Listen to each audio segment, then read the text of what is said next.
ប្រទេសចិនបាននិយាយកាលពីថ្ងៃពុធថាផែនការរបស់រដ្ឋាភិបាលត្រាំក្នុងការសាងសង់ប្រព័ន្ធការពារកាំជ្រួច Golden Dome ដើម្បីការពារសហរដ្ឋអាមេរិកពីការវាយប្រហារដោយកាំជ្រួចនាំមកនូវផលប៉ះពាល់នៃការវាយលុកខ្លាំងហើយនឹងបង្កើនហានិភ័យនៃការប្រណាំងសពិវត្តជាសកលនឹងការធ្វើយោធាលើលំហអាកាស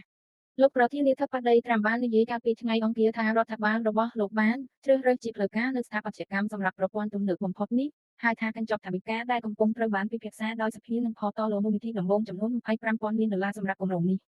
ការវិដំឡៃដែលមិនបានចាត់ថ្នាក់ដោយទីភ្នាក់ងារស៊ើបការសម្ងាត់ការពារជាតិអាមេរិកបង្ហាញថាយោធារំពឹងថានឹងប្រជុំមុខនឹងការគំរាមកំហែងមីស៊ីលដែលធំជាងនៅក្នុងទំហំនិងភាពទំនើបក្នុងទសវត្សរ៍ខាងមុខដោយកត់សម្គាល់ជាពិសេសថាចិននិងរុស្ស៊ីកំពុងបង្កើតប្រព័ន្ធបញ្ជូនប្រឡំលោកអារ៉េ1ដើម្បីទាញយកចន្លោះប្រហោងក្នុងប្រព័ន្ធការពារមីស៊ីលខ្លាំងបច្ចុប្បន្នរបស់អាមេរិក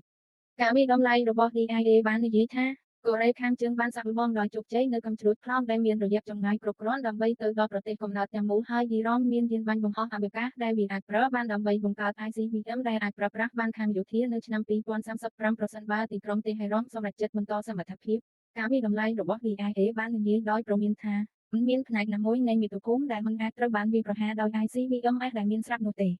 ប្រធានាធិបតីត្រាំធ្វើសេចក្តីប្រកាសជាមួយរដ្ឋមន្ត្រីការពារជាតិហេសិតនៅក្នុងការិយាល័យរៀងពងក្រពើលោកប្រធានាធិបតីត្រាំនិយាយជាមួយរដ្ឋមន្ត្រីការពារជាតិពីហេសិតនៅក្នុងការិយាល័យរៀងពងក្រពើនៅសេតវិមានថ្ងៃទី20ខែឧសភាឆ្នាំ2025ក្នុងទីក្រុង Washington ខណៈដែលលោកប្រកាសផែនការសម្រាប់ប្រព័ន្ធការពារជាតិ Golden Dome និងប្រព័ន្ធការពារមីស៊ីលឆ្លងទ្វីប